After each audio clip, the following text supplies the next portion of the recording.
What's up, wrestling fans, trading card collectors? Welcome to another episode of Wrestling with Cards. Have you ever stopped and thought, why do we collect things? Why do we spend money on tangible items that do nothing but essentially remind us of things that we do enjoy? Well, that's exactly what we're going to talk about today. And today, we're bringing on Shane from the Sportscardnobody podcast and Tom from Collectawrestlepalooza. Both of these guys are no strangers to this channel, as I've had them on each individually for interviews in the past. And make sure to go check out the archives for those interviews so you can get more acquainted with my guests today. But today we're really diving in as kind of a roundtable type discussion on why we collect, the different types of things that we all collect, and what is it that really drives us to keep spending our hard-earned money on these collectibles. And before we get into the conversation, I do want to do a quick plug for my podcast to talk about how you, that's right, you the collectors, the community, the viewing audience, can help shape a project that I'm working on. For the sake of time, I'm not really going to go in depth into it, but all of the instructions and what this is all about,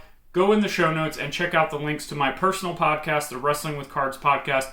And it's a very short episode. It's called I Need Your Help with Iconic Wrestling Cards. That's kind of what it is. I need your help. So listen to that show, follow the instructions, and let your opinion and your voice be heard. This is a completely community-driven project that can't get off the ground unless we have enough people participating. So please participate. This will run until the end of April. But let's go ahead and jump into the conversation about why we collect things and the connection with collectibles with Shane and Tom. Two guests that are no strangers to this channel. Shane, Sportscardnobody. Tom, Collectawrestlepalooza. How's it going, guys? Thanks for scheduling the time to actually get together, because you guys know how hard it is to kind of collaborate these things. Thrilled to be here again, Zhan. Yeah, my absolute pleasure. I think you were the first person when I started my pod. You were the first person to ask me to come on your show. So pumped to be back on here. Pumped to talk to you guys and talk about some collecting. Yeah, and something that this is going to be your guys' show. Anybody that listens, well, first off, let me backtrack. If you guys don't know who these two guys are, make sure you go back on the channel archives and check out my interviews with both of them, and then go check out their content, because that's what we're going to talk about today. Is they're putting out content that is a little bit contradicting to what a lot of us in the wrestling community is saying. I met both of you guys through wrestling collectibles as well as mainly cards.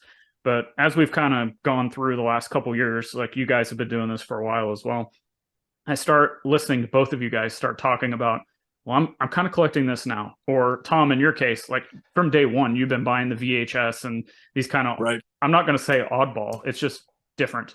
And Shane, right, you've always talked about being a collector of that stuff as well, but mainly just going into cards. But now it's kind of gone differently. So Tom, I want to let you start first, because from day one, you've been talking about different types of collectibles that you're into, not just cards. So right. I'll let you go ahead and start with that, about why you like to collect other things besides just the cards. Sure. No, that's a great starting point. So, I think there's a time when you start to get burnt out on cards, right? And I call it the commodity mindset. And what I mean by that is, you get into slabs, you get into grades, you get into thinking about cards like currency. Sure. A card is a picture of a certain superstar. It has a certain value. No matter what, even if you try to remove yourself from that and get back to the joy of collecting, I find myself just thinking about the value of the card. I think about, what would this grade at if I buy a raw card? If I buy a slab, all I can see is that grade. This is an 8, it should be a 9. This is a 9, it should be a 10. Those types of thoughts. And from the beginning of collecting, of course, my goal was to capture that creative spirit and that nostalgia from being a child. So natural progression for me just to buy the wrestling figures that I used to own and play with as a child. But then also just these objects have history. So that's the other thing about cards, that I feel like it's there, but sometimes it's hard to stay focused on the history of the card and what it represents. Whereas if you're buying an action figure, if you're buying a VHS, there's a real tangible memory associated with that, right? So sure. Going to the VHS rental place as a child and wanting, when WrestleMania 2 came out and I got to see Hulk Hogan and King Kong Bundy in a steel cage and that big clamshell, and bringing that home and putting that cassette in, that has a history. So it was a natural progression for me to capture that nostalgia, to start to add those things to my collection for that reason, just because it reminded me of my childhood. And these are the real objects that I used to have. These are the real objects I used to play with. And with cards, I love cards. There's no getting away from that. Cards, I'll always be a wrestling card collector. I support the wrestling card community, but at the end of the day, we're doing this to capture the nostalgia. So I feel like, why not? Instead of the question of why, I say, why not? Why not add these things to my collection? Because it brings me joy. It brings me back to that place, and it has that real tangible value to me for that reason.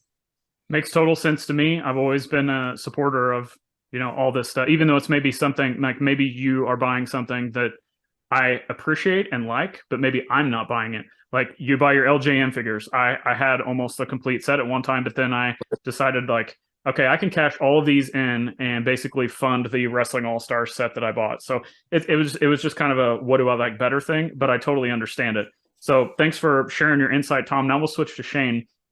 Shane, I think most people kind of know your content initially as cards. And you talked about originally you were also into the hot toys and action figures and comics and other things.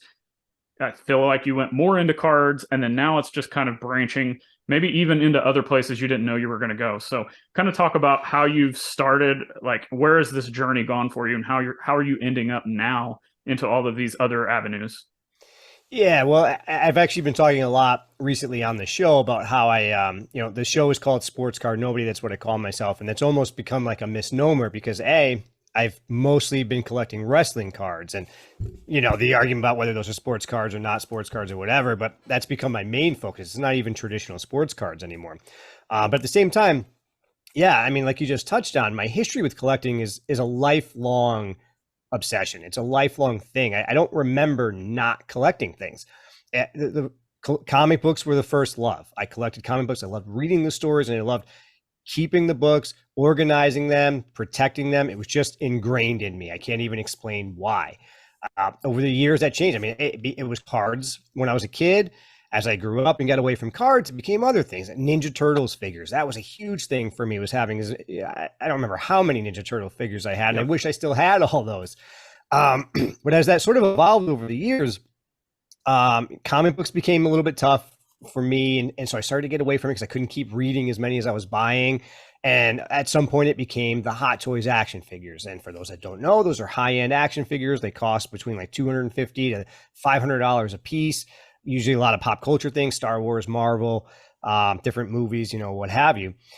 And then sports cards re-entered my life in 2018. I think it was the year that I got back into them. And that really grabbed hold. It just made so much sense. And then I started to dive in really heavy in the pandemic, like everybody did. And it kind of became my main focus. And I really wanted to stick to this. It made sense for a lot of different reasons.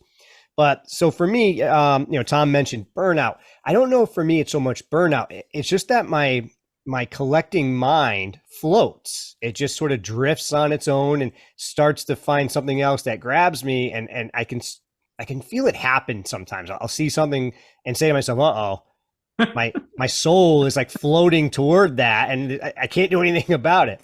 And recently, what you've kind of alluded to was that's become wrestling figures. I knew at some point I'd come across one. I think it was because of Bret Hart. I started this Bret Hart PC, and I've been diving full on into that and spending a lot of money and saving up money specifically to buy Bret Hart cards. And that's been awesome. But what happened was at some point, as I was saving money and not buying cards, I started to feel wanting to collect something. And I started to look at Bret Hart figures and in my head thinking, okay, this is probably more affordable than these one-of-one Bret Harts or these autographed Bret Harts, the 98 cards or whatever. So that seemed like, okay, that could be something I can do on the side that'll keep me sort of satiated while I save up for these big Bret Hart cards. And then you buy one, and then you buy four, and then you're on eBay. Now it's a saved eBay search, and before you know it, it just kind of takes over. And then next thing I know, I'm at a card show a couple months back now here in Connecticut at Foxwoods, the EC3 show. And the first thing I was looking for was a vendor selling wrestling figures. And right away, I'm spending 20 minutes just talking to the guys at that booth. And it's, wow, all of a sudden, this is a thing that I didn't mean to become a thing. Right. All right, we'll go back to Tom here. Let's talk a little bit about, you talked about why you've been kind of going all over the place with collectibles. And what's some like specific reasons you can find? Like most people, I think, you were talking about that commodity mindset. And I think a lot of times that in the kind of last few years with wrestling cards, we've kind of ended up there. I think a lot of people are looking at what's going to be, good store value, what's a good investment, what am I going to be able to flip, that kind of thing. But you can do this with cards because I'm this way. Like I can connect with certain cards the way that you guys are connecting with a figure or a VHS or something like that. But Tom, I'd like you to just kind of dig into like some of the collectibles, and you touched on it a little bit, but what is the connection with you that draws it to certain collectibles that is like a more powerful thing than just what it's worth? Or maybe something you connect with on the level of, say, I like this VHS with Hogan on it more than I like this card with Hogan on it. Like, can you kind of explain the differentiation there and what your connection actually is with these things? Yeah, no, that's a great question. So what's my connection? I mean, it goes back again to just the idea of holding something in my hands that has 3 dimensions. And what you're talking about with cards and connecting with cards, cards are 2-dimensional. I love cards, and I hesitate to say burnout, but I'll never hesitate to say. I totally get what you mean with the burnout thing. I'll buy a bunch of cards, and I have a stack of cards. They're really, really easy to store. They're really easy to put in my closet and forget about. And then before I know it, I've purchased way, way more than I even realized. So, I think my connection is exploring the object and holding it in my hand and the 3-dimensionality of it. When I get a card, and I've mentioned this on my YouTube channel as well, Collectawrestlepalooza on YouTube, I always like to take the card and take some time with it, because I think that with the commodity mindset and that, that whole thing, you tend to focus on the PSA 8, you tend to focus on the grade, you tend to focus on the condition, but you don't actually stop and read the back of the card. Yeah. And I do that on my channel. I'll sit and I'll read the back of the card and I'll remember things about superstars that I'd forgotten about. So, that's my connection with cards. I tend to collect cards that I had as a child, which is the 1990 classics, the, 1991 classics. I had some of the 87 tops, 85 tops, that type of thing. Those are the cards I own. That's what I feel a connection to. But, with the figures and with the VHS, I like the Coliseum clamshells with the VHS in particular. My connection to that is the video store, that idea of just a musty old video store in the basement somewhere. Yep. And going in and seeing, on the front of that, it was always Hulk Hogan against Andre the Giant, big pictures of them on front. And if you hold that up in front of you, I mean, anyone that hasn't purchased a VHS or hasn't held a VHS in their hand since they were, of the age when that was something that you did, I challenge you even just to buy one and try that and hold it and open it up and smell it and to just feel that connection again to something that actually has, you can pop that into a VCR and you can still play it. You can see the exact same recording that you saw as a child. So I think my connection is to, again, that golden age of wrestling. I'm not into as much the cardboard slip sleeves when it was just mass produced. I'm into the VHS from when you could rent them. To me, that's the connection, is the actual titles that I used to rent, which is WrestleMania 1, 2, and 3, WrestleMania 4, 5, and 6. You started to get into the cardboard cases, but it's the old clamshell cases. With the LJNs, I used to collect the LJN mint on cards, same as you, Zhan. Now I'm priced out of it, and I just have the ones that I purchased way back when that I happen to hold on to. But, the LJNs, it's an 8-inch rubber action figure. It's heavy. Yep. You hold that in your hand. Anyone that hasn't held an LJN in their hand in a while, again, I challenge you, just buy one of them and see how it feels. And you're going to get addicted to it. And that was a great point you made, Shane, about super collecting and, collecting particular superstars. I mean, if you have a Hulk Hogan, collection, and that's who you're collecting and that's who you're focusing on, you put one of the old LJNs with the belt on it and his yellow trunks, and he's got the bright blue eyes, and he's got, the stance, and you put that next to the cards, you display it. It's just a great way to balance out the cards and to have something else that, brings life to the whole collection and the whole superstar and adds the dimension to it. I mean, very literally adds a third dimension to your collection. Man, I love that, because that's as I've gotten into the figure collecting. Now I'm collecting more of the modern stuff. The WWE Ultimates is the stuff you can even see some a little bit in the background there. I've got some closer to show off later, but that's exactly what I'm hoping to do, is display them and try to buy a card that will represent that figure, that version Right. of Hulk Hogan, exactly like you're saying. And that whole process, I mean, as collectors, I mean, we love these processes, right? Trying Yep. to curate something, trying to put something together, trying to connect different things. And really, for me, it's always about self-expression. This is something that means something to me, whether it's wrestling or baseball cards or football cards, whatever it might be. Everything that I'm trying to collect, I'm trying to tell a story about myself. Somebody comes into my Right. office and they look around, they're going, oh, this guy's a wrestling fan. This guy's obviously a big Bret Hart fan. You know, that sort of self-expression is such a big motivator for me in how I collect. But man, you're going to get me into some trouble because just sitting here listening to you talk about the VHSs, I can't help but like think back of being a kid. And I don't know if it was a Tommy K's or whatever video store. And I just remember staring at the, specifically the Royal Rumble VHSs and that artwork. All 30 wrestlers drawn on there. And as a kid, I had such limited access to wrestling in general. And that was a way for me where I remember sitting there and going, oh my God, I wonder what happened in this one. There's Hogan in the front, I think carrying the American flag or whatever. How cool is that? That's all just flooding back to me. And I'm not even holding one of those. So now I'm going to be on eBay looking at VHSs. Thanks. This is real good for me. Right. And even just to go back to the idea of the time you spend with your collection. And I do this. I don't know if other people that are watching have similar experiences, but you know, how many times do you buy a card that, you know, you're attracted to, you want it, and you don't even spend any time with it? You know, yes, if you have a lot of cards, you're going to spend time sorting them. And there, you know, there's a process to that, and, you know, holding them and putting them in different orders, and, you know, putting your rainbows together, or, you know, whatever you're collecting, whether putting the wrestling superstars together, or, you know, that type of thing can have a process and a way of connecting to it. But, you know, I find if I have a figure, I have VHS, I've got a video game, I've got, you know, other types of memorabilia, an old, you know, wrestling poster from the 1960s that's got Gorilla Monsoon and Killer Kowalski that I bought for $8, you know, on eBay. From the, you know, I mean, you spend time with that, you hold it, you look at it, you enjoy it, you know, and to me, just that visceral response is what it's all about.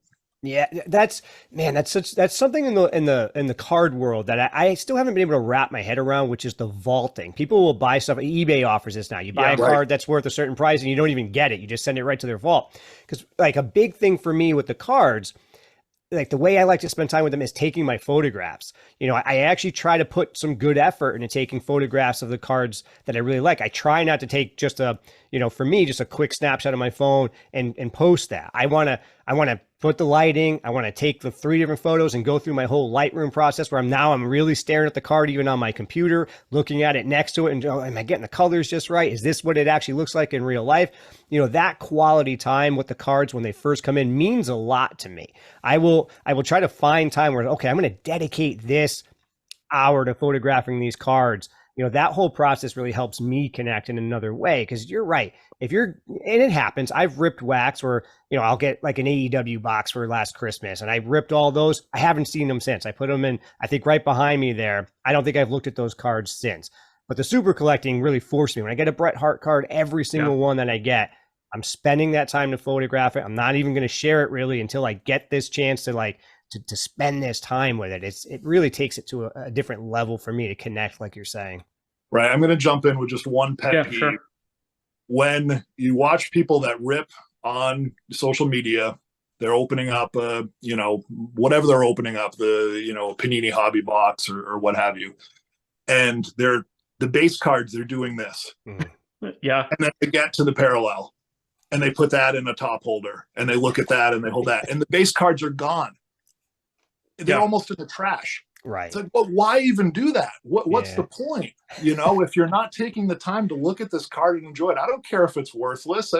That's not the point. The point is to look at the picture and, like you're saying, to connect to it, to take a photograph with it, to catch the lighting on the, you know, the prism so that it reflects the green or the rainbow just so. I mean, that's the exciting part of it. And, you know, that's one of the biggest reasons I stopped ripping wax was how often I would go through and think to myself, I didn't really get anything out of that, you know, and not like monetarily, because for the most part, I really don't care about the monetary value. Yes, it's great if everything goes up in value, but I didn't get a card that I like. I spent whatever amount of money on this box of cards and I went through it and I didn't get anything that I want to take a photograph of. What's the point? I could have just went out and spent the same money on a card or a figure or whatever it is that actually means something to me.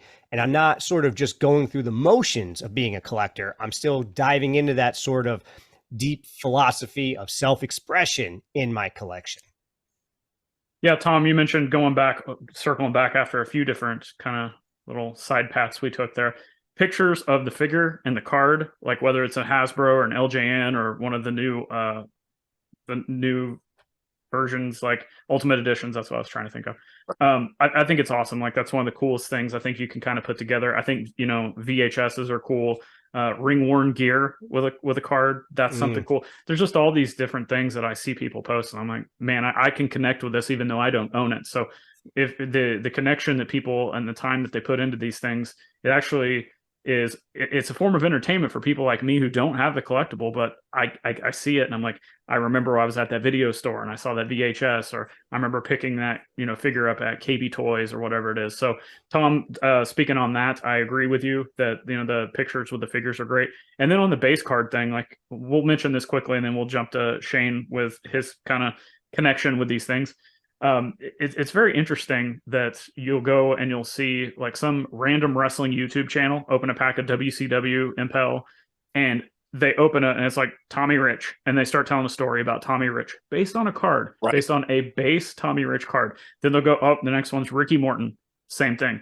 Next one's Ric Flair. They could spend an hour talking about a pack of cards and telling, like, they're just base cards, talking about their connection with them, talking about the history. And that's what I'm actually trying to do more of on this channel, is use the cards to talk about the history. Because even if you look at like Wrestling All-Stars, I would say there's probably an eighth of those total sets that people are like, oh yeah, we want the Hogan, the Andre, the Flair. But then like, I'm like, no, let's talk about Tommy Rich. Let's talk about even Bruiser Brody. Like, a lot of people don't even talk about his stuff that much. And I just think a lot of that stuff gets lost. So what Tom is trying to do with his collectibles, I'm actually just trying to do strictly with cards, but I think we're on the same wavelength there. So that's good. Shane, go ahead.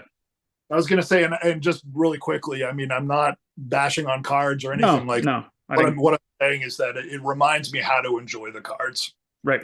Yeah, I 100% agree. And flipping over to the back, if you look at some of the All-Stars cards and you read some of that stuff, you're like, oh, this is like kind of at the end of the territory days. So this set is, and I'm not like pumping All-Stars, everybody already knows what those are, but you look at the backs of these and the stories that they tell of like Hulk Hogan, who like Hulkamania wasn't even around, and you like look at the back of that card and you're like, man, look at what this represents. So same concept. So Shane, moving on to your thing. So you are into the cards, super collecting, Brett. You feel that lull. So I guess my question to you is to kind of talk through the connection that you're feeling of going towards the different collectibles in between.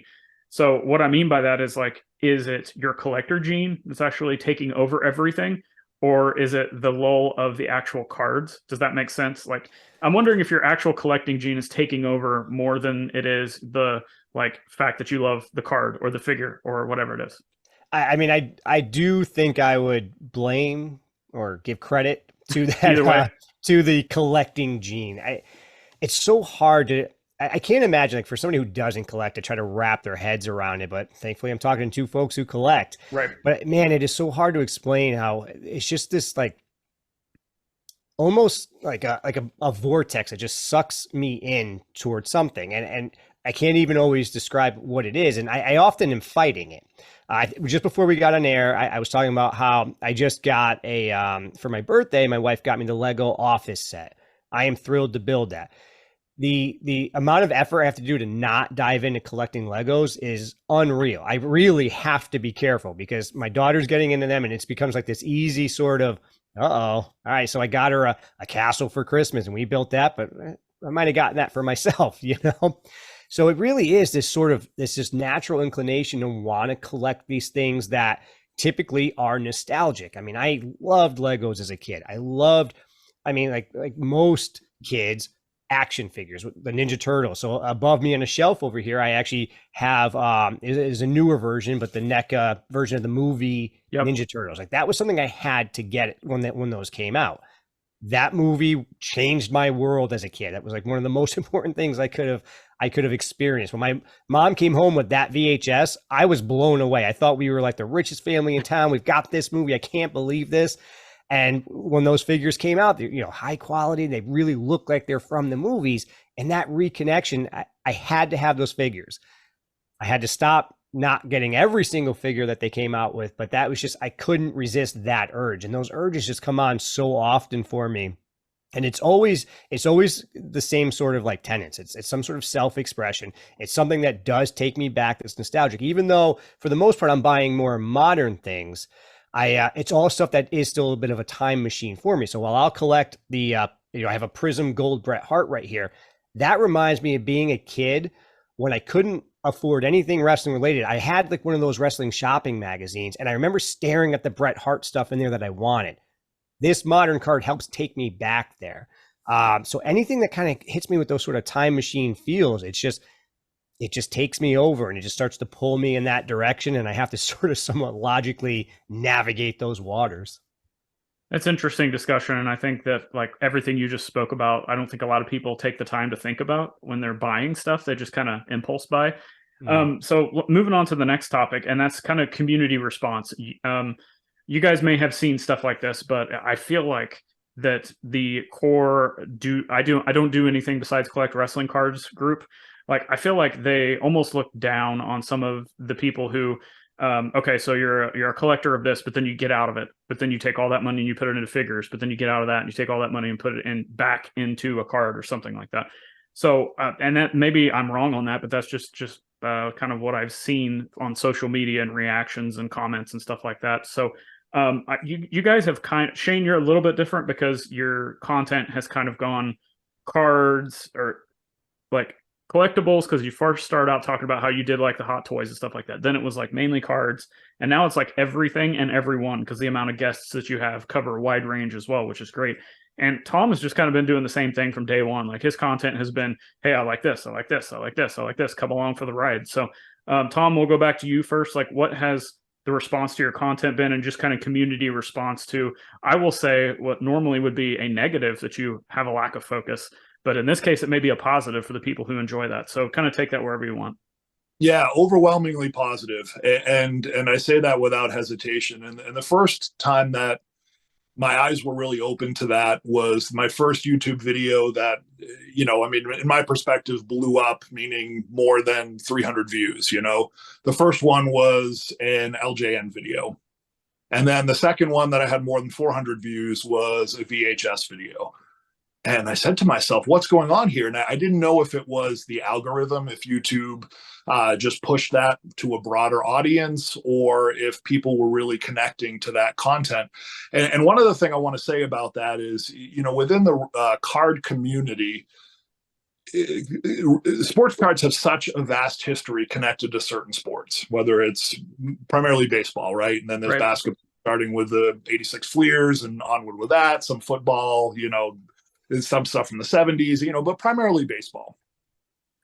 Wrestling cards are a niche within that. They still are. They're growing. They're growing at an amazing rate. You know, we're getting a lot of more people into the community, which is amazing and really good. And also, I think thanks to the social media that we're putting out there, I think that that's really growing the wrestling card community, which is amazing. I mean, that's the point, right? But it's still a niche. Within the action figure community, within the VHS collector community, yes, it's still a niche, but almost not as much, because there isn't as much of a history within those categories, if that makes sense. So yeah, there are Star Wars collectors, but I mean, WWE owns a quarter of an action figure shelf in Walmart or what have you. I mean, it's a big brand when it comes to action figures. So I feel like you know, with the goal of bringing people into the community, the collecting community in general, and then specifically, you know, connecting people back to wrestling and what it means and why we collect it, opening those doors has been wildly positive. You know, I mean, it's a different audience. The types of questions I get and pings I get about that content is, of course, you know, specific to that content. But, you know, I think there are a lot of parallels there as well. I mean, people are collecting slabbed cards, and then there are people collecting mint on card action figures, and, you know, talking about the same things with forgeries. And, you know, the big thing with action figures is touch ups. You know, which doesn't exist as much in cards, right? But it's the same type of thing where now there's forgeries in cards. So it's parallel topics and it's the same mindset, but it's just focused on something different. So, I mean, to me, it's been overwhelmingly positive, and I can say to date, I haven't really had any negative experiences or any challenges of it at all. But I think one of the reasons for that too is I feel true to it. You know, I mean, I feel like I'm presenting content for pure reasons and the right reasons, and I feel like you know, naturally people with a collector mindset are gonna be attracted to that no matter what they collect.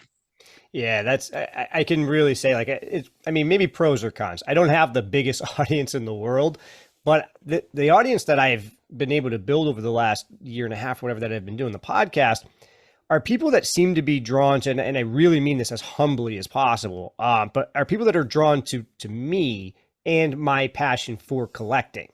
So the fact that that started out with the sports cards, that evolved really heavily into wrestling cards, and now is, and I've tried to open up that sort of lane to whatever. The audience that I've got, I think they're just collectors, and they're along for the ride. They enjoy the other things that come along from the collecting as well. I mean, I just had Mama Breaks on. That's really a super card specific guest. But I got a response from somebody that really cared about one subject we talked about, which was how the cards help open up our social networks and how it helps us connect with people. That was the response I got. Not about the cards, not about the fact that she breaks at such a high level, not about the fact that we talked about card shows in LA, whatever. It was that part. And that's kind of the audience that I've built. So every type of collecting to me can kind of do that. You can get a new social network of some sort. And I'm not the type of person that I always say this, but I can't, like, when I walk into a room and it's full of strangers, my first inclination is nobody here cares about what I have to say. And I'll usually just kind of hang back. I'm happy to talk to anybody. When I make a connection with somebody, that can really flow into something. But I'm not the type of person that walks into a room and just commands that room and can just open up conversation with every single person there. I don't understand how people like that exist. I'm such the opposite of that. But the podcast for me was a way to get myself out there in the card world and start to force myself to talk to people. And now that's the type of audience that I've had. So they're open to the fact that it doesn't matter that that I can sort of float around, and I've had guests on my show that collect vinyl records. Right. I've had guests on my show that collect action figures, because the parallels are there. We're just collectors, and what we're collecting kind of doesn't matter. It's the reasons we collect. It's the feelings of nostalgia. It's all that self-expression stuff we've talked about at length in this podcast already. All of that matters. And then, oh, by the way, we can all talk about it together. There's other people who are in this niche within a niche within a niche. And what a great thing to talk about. So it's awesome that I have these Bret Hart cards next to me, or these action figures next to me. But how cool is it that I can sit here on a podcast with two people I've never met in person and talk about that? Right. Like, we're building relationships, and that's the beauty of all of this for me. Shane, you just mentioned that you had some stuff next to you, and that was kind of what I wanted to get into next is, you know, cards, figures, whatever it is. Like, what is your latest chase? What are you interested in? What has kind of piqued your interest lately, or recent purchases, whatever you got? Yeah, so what I've got next to me are my two most recent purchases, but really what's taken over for me is the WWE Ultimates collection. So it's funny. I tried to get out of action figure collecting with the Hot Toy stuff because it's too big and all different reasons.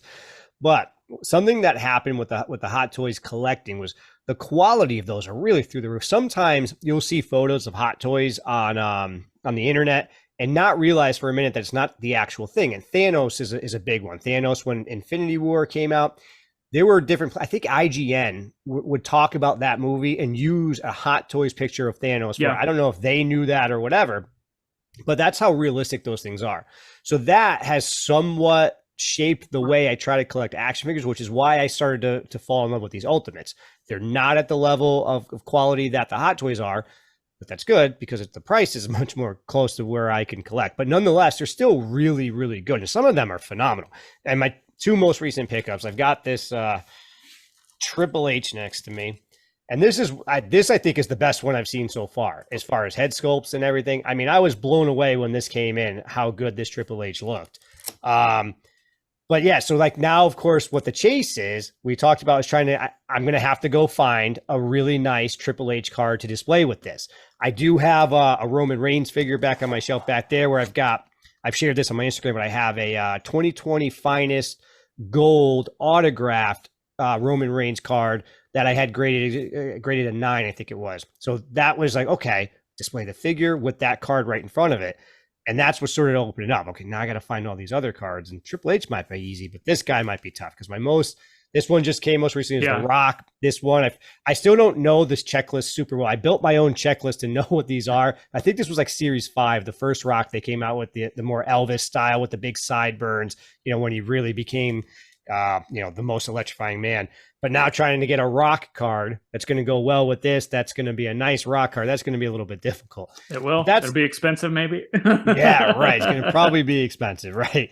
But that's become the chase. Now, it's funny because Bret Hart was the one that started this, but I still don't have a Bret Hart figure. There's a couple out there. He's got a new one coming out, which is great. I think my rule right now is he's the only one I'm going to allow myself to have multiple figures of. We'll see if I can stick to that rule because we've talked about how my self-control with this stuff can get a little. I say go for that because I think that's an extension. Adam Gelman's the easiest example of that. When you look at his Becky collection, he's got figures, he's got 8x10s, he's got other kind of knickknacks that are Becky related collectibles, autographed by her, which is oh my god, right. So I think like super collecting is, and like I have that's the only figure I have right now is that signed Cross figure. That's his first WWE figure. And now I'm like you. I'm like, okay, well, now I got to go get his other figures that are in that and get those signed. And just it keeps going and going and going. Like I have a Pesos that he autographed when they were wrestling in AAA, when him and Scarlett were in AAA. Man. So to have a Peso and it's in this big BGS slab, I'm just like, I'm with you guys. Like just you start somewhere and you just keep going and going and going and going. So it became for me like.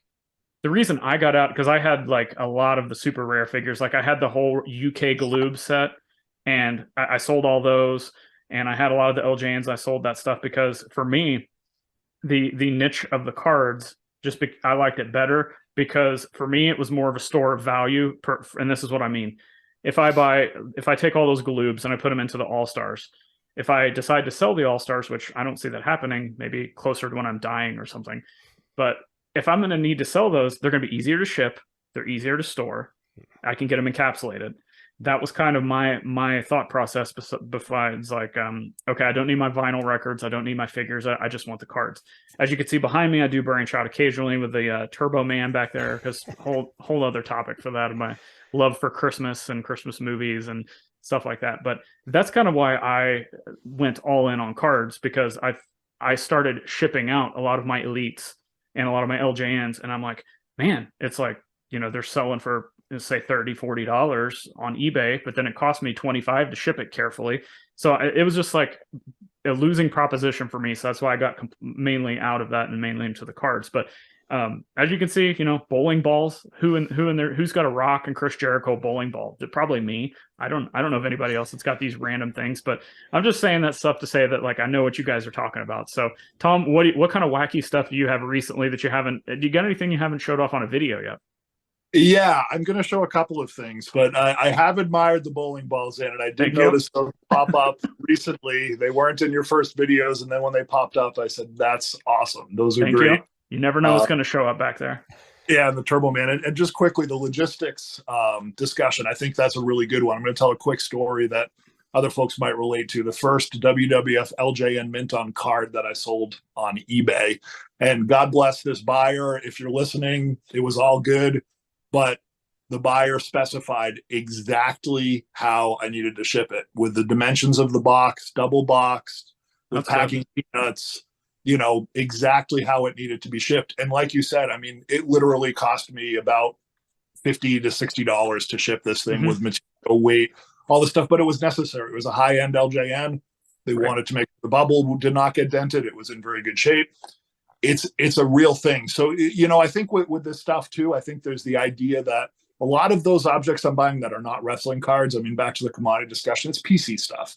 Sure. It looks great to display. The logistics of it is definitely a challenge. But the one thing along the same lines that I am buying now is these WWF LJN bendies. I'm addicted to bendies. And people that don't know the story, of course, there's the 8-inch hard rubber. We've got a Junkyard Dog, and there's just a couple ones I happen to have in my display here. Here's a Nikolai Volkov. when the WWF LJNs came out, they had the 8-inch hard rubber action figures, which are the classics. And those were originally going to be prototypes. I don't know the story exactly, but apparently that the 8-inch ones were never going to be on the store shelves. They were going to be shrunk down into what these bendies are. And it just reminds me of the LJNs, but they're bite-sized. They're easy to ship. They're easy to display. They're super light. They're cheaper to buy. They're so affordable. Right. You know, I mean, they're a little more expensive now, but each of these mint on cards, I think I spent less than $30 for each. You know, was patient, just found an auction and bought them. So I'm addicted to these right now. Still buying VHS, still buying the clamshells. I want to get really pristine copies of WrestleMania 1 through 10. You know, that's a chase I'm going for right now, and multiple copies of it. You know, I want to have 3, 4 copies, 5 copies of each one. So those are a couple of chase items I'm going for right now. For the uninitiated, what does the VHS market look like? So like the WrestleMania 1 through 10, because now that we've been talking about VHS stuff, I keep picturing those Royal Rumble ones. What does that market look like? It's very condition sensitive, but it's affordable. I mean, you can buy a WrestleMania 1 clamshell for, let me see if I can grab one quickly here, $10 to $20 if it's not in great shape.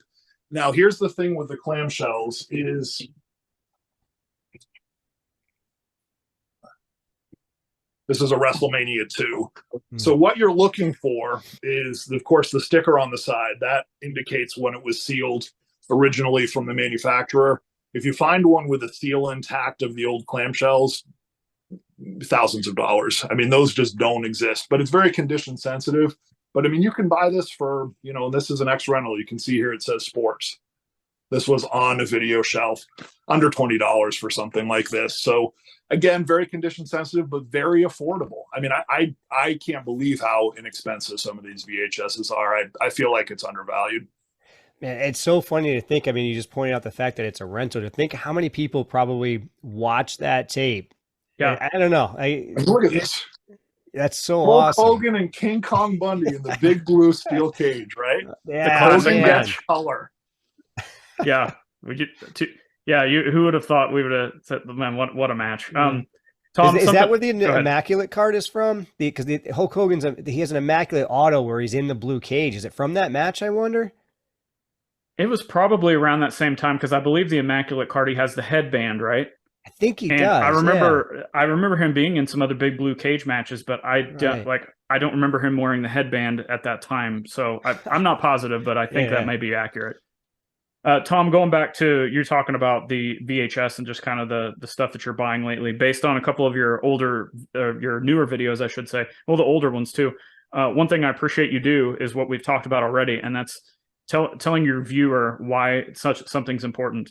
And it ranges from anything from your UFC VHSs that you picked up, which I was a huge fan of UFC in like the 90s, like that. That was such. I almost felt I was like, oh man, this is like the real version of Bloodsport. Is Van Damme going to pop up in this and like beat everybody? What's going on? But then on the same flip side, you had, was it a tricolor Bruno Select? Yes. Yep. Yeah, and you turn that over and you're like explaining to people why Bruno is important. So, I just appreciate that. Anything you want to say about that as far as like the variety of collectibles and just explaining to people why it's important? Yeah, I mean, it brings you back, right? I mean, the variety of collectibles, and some of it is just what's available. I mean, I do have chases, but I'm also not. Another thing that I talk about a lot in my YouTube video is mental health and addiction and people getting in over their heads. I'm not gonna go out and spend thousands of dollars on something just to say I own it to feel better about myself. So good point. The connection to what's available and what I can afford and also things that are overlooked. I mean, that Bruno Sammartino card, I mean, I think I mentioned on the video what I paid for it. I mean, it was nothing. It was For less. some I reason, think it was less than what it would cost you to actually grade the card. So oh my God, significantly. yeah, And why is that? I mean, Bruno Sammartino is arguably as important as Roman Reigns, as Hulk Hogan, as some of the other superstars. But it's a forgotten about superstar from the past. And the other thing about that is, I think it's one of the things I'm really attracted to in the modern cards is this synergy between the vintage and the modern. yeah, And I think that representing some of these classic superstars in a modern style is really, really good for the hobby.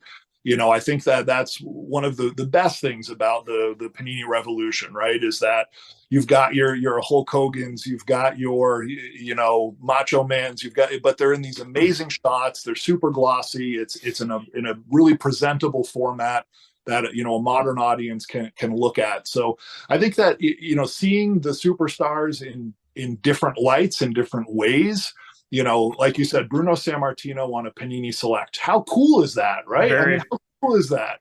So I'm attracted to all those things. I'm attracted to the superstar, but I'm also attracted to the artwork. I mean, they're little pieces of art. They're different ways of presenting it, different ways of growing the audience, different things people are attracted to.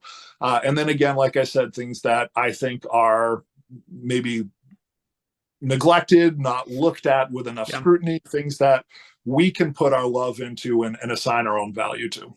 Not to quickly go down this rabbit hole, but Shane, I love Shane. I was going to say, go ahead with whatever you got, and then I would like to hear your response to that. Yeah, I love the Bruno commentary there. I just did maybe it's a couple of months ago. I did a GOAT Royal Rumble to determine the greatest wrestler of all time, and it was such a shame watching Bruno get. By the time I put him in the Royal Rumble, he was eliminated within a day, I think. And it is a shame how little people, I guess, maybe care about the history of the sport, of the entertainment. And I love the fact that exactly what you're saying, the fact that we are getting these legit legends on these modern cards hopefully opens up some eyes to these people are the reason you have what you love. It is a shame to see how much they fall down. And I really respect the fact that you do that and shine a light on that. I attempt to do that sometimes with my posts, especially some of my Bret Hart posts when I'm on Instagram. I'll usually do a lengthy write-up, which I don't know how many people actually read them. I usually try to talk a little bit about why something about Bret Hart's career, with this card, this post, whatever it is, because that stuff, you guys, a couple of times I've heard us talk about this, the way we can sort of find new things through collecting is so awesome, whether it is the history of the wrestling, whether it's the history of, whatever it is, of, VHSs. I love the fact that you can do that. You can, find something a little bit unexpected as you're going down different lanes of collecting, whether action figures. That opens up different conversations with people. That starts to educate me on something I didn't know anything about. I'm sitting here right now learning more about figures I didn't know. You were talking about the figures that were prototypes that weren't supposed to ever make it to market, and now you collect some of them. How cool is it to just kind of get that little piece of nugget of information? I dig that so much, man. Kudos to you for shining that light. Yeah, going back to Tom, what is something you would kind of, just as we're kind of wrapping things up here, what's something you would have parting words for the collecting community, whether it's cards, action figures, maybe it's everything? What's a good piece of advice you would have for people to just, do what they want, have some fun, stay interactive with the community, and just have a good time with it? The one that immediately comes to mind is don't get discouraged and don't sell off your collections. Guilty. I think it's so tempting right now with where we're at in the hobby, and there was such hype and prices increasing, and I think people got addicted to profiting from the hobby, and it's not what it's all about. And don't undervalue your own stuff. I mean, if it means something to you, that's all that matters. And I say that too in terms of pricing. I mean, when I price my stuff, sometimes I'm over comp, sometimes I'm under comps, and that's okay to me. It's what it's worth to me. I mean, it's not about, it is about what someone will pay for it ultimately, but it's not about what someone will pay for it, if that makes sense. These items, even if they plummet in value, they still have value. and don't let anyone tell you that your stuff is worthless, because it isn't. It's about what it means to you. And, don't get discouraged. That's my advice. And what I try to tell myself too is, remember why you're doing this, stay passionate for it, spend time with the objects that you love, and look at them, read them, investigate them, like we're talking about with Bruno Sammartino, but other cards, or action figures, or, you see something that's kind of cool on some social media site, look into that wrestler, try to find out their history. Those guys suffered. Right. They suffered for the art, so that we can be here talking about this now, and finding these connections and bonding with each other over this, common love of this silly sport, and that's ultimately what the most important thing is. Shane, what do you got for the collecting community? Yeah, Tom kind of actually touched on this a little bit ago when he was talking, but mental health is super, super important. So I guess I'm going to end with that. Collecting for me is a way to help improve my mental health, my struggles that I have, this thing that I do, collecting men in tights on cards, or men in tights now in plastic form, or whatever it is. This is a way for me to express myself. I've said that, but it's also a way for me to keep myself focused on something, to give myself a goal, to give myself something that I genuinely enjoy doing, and share it with other people that I enjoy chatting with. When you collect, I really hope that you are collecting in a way that is helping your life improve in some form or fashion. Try to balance that. Try your best not to get over your head, like Tom talked about, because you can quickly have this, for me, this thing that improves my mental health and my mental health struggles. It can go the other way pretty quickly. Try to figure out what your lanes are. And if you're floating around, ignore the noise. Don't let the market or whatever tell you, your things are worthless. The hell with that. If you enjoy this, find people that enjoy it with you and cling to that, and use this as a means of improving your life in some form or fashion. Otherwise, what are we doing? Agreed. I have one quick bonus question before I let you guys plug your stuff and we'll get out of here. As you were talking about this whole show, connecting with things, and we're all here for wrestling, whether it's video games, VHS, figures, cards, no matter what. Wrestling has this very interesting thing that we can grab the Bruno Sammartino, we can grab a Roman Reigns, we can go back and watch the network. I'm still going to call it the WWE Network. We have all of these things that lead us back to why certain people are important and what they did for the silly sport, as Tom said, as opposed to, like, think of every other type of collectible out there. Let's look at sports cards. Some of the highest stuff we see is like vintage baseball. Okay, well, there's only so much you can actually go back and try to dig through that history as far as like footage, and talk to people where it impacted them, like a Hulk Hogan, like a Macho Man, like a Goldberg, or The Rock in the Attitude Era. Like these people affected so many people's lives, and to take the toy or the VHS or the card, go back and show somebody that you're trying to relay that to on the network, like, hey, check this out, watch this promo, watch this WrestleMania match that completely changed everything. I just feel like wrestling is the greatest thing. I may be biased, but it's the greatest avenue to kind of tie all of that together. Thoughts? That's an interesting way to look at it. Wrestling has such a deep, rich history, like you're talking about. I was just recently watching the person that invented the Irish Whip, whose name is escaping me right now, which is kind of annoying. But yeah, you're absolutely right. There are so many ways to connect all of that history and bring it into the forefront, bring it into the present. You're right. Peacock, WWE Network is phenomenal. Video games are including everybody. Yeah, I think I kind of agree with you, because even like, I know MLB The Show is for the first time ever going to include some Negro League players in its most recent game. But wrestling video games have been doing that for I don't know how long. Years. You've been years for years that you've been able to see the history of wrestling here in video game form. It is one of the most unique forms of entertainment in any way, shape, or form. It's not movies, but it is. It's not music, but man, you go buy that WWE Aggression, Yes. album. It's not art, but you can get so much art out of it. It's wild how many paths that it can cross over and the way it can grab you.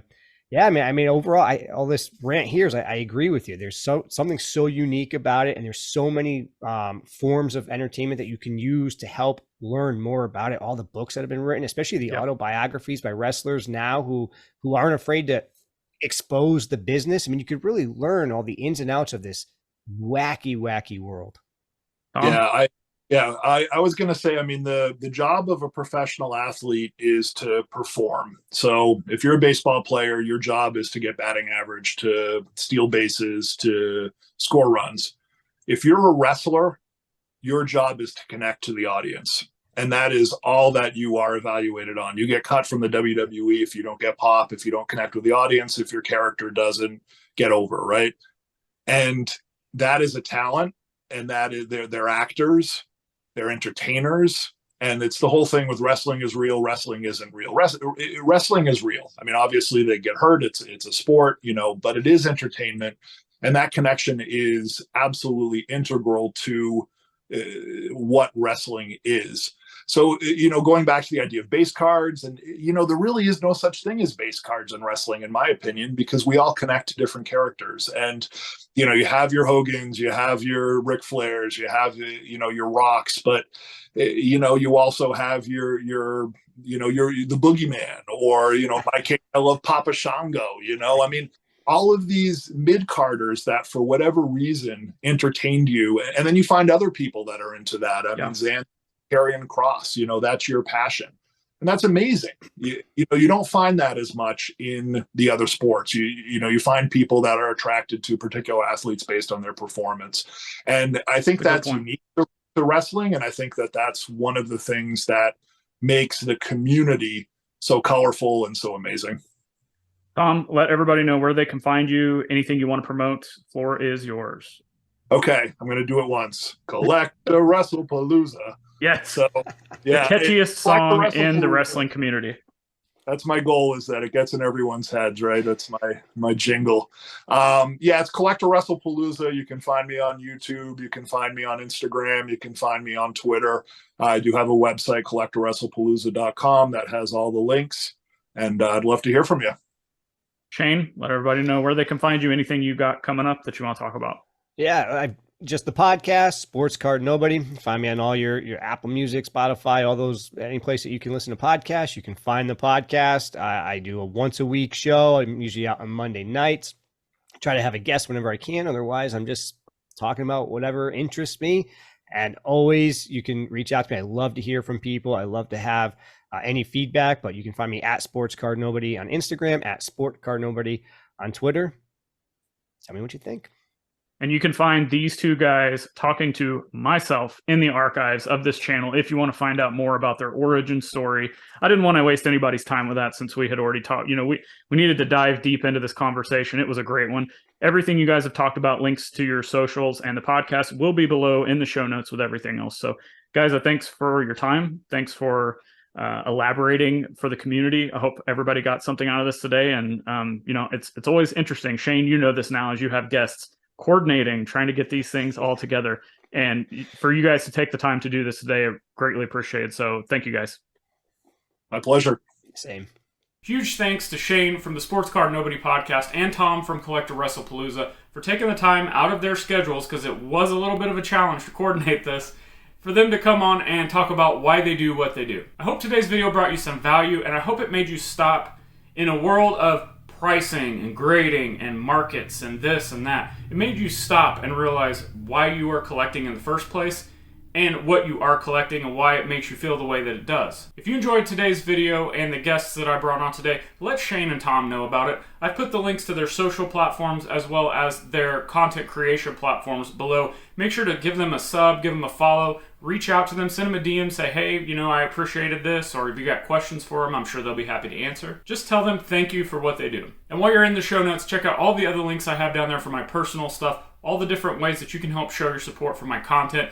Patreon, eBay, social platforms, all the links are down there. And don't forget, be a part of wrestling card history. Let your voice be heard, your opinions be known, and help shape this fun project that I'm trying to put together of iconic wrestling cards. Again, all the information is on my solo podcast, Wrestling with Cards, the podcast. I will be accepting ballots of your submissions through the end of April. All the details are in that podcast. Go check it out. As always, I greatly appreciate you stopping by to watch this video, especially if you made it this far. That means you're a diehard. Especially when you could have been doing anything else with your time. You stopped by my channel to watch some great guests and myself talk about collectibles. Thank you. But until the next video that comes out, click on the videos on the screen for more great content. We'll see you.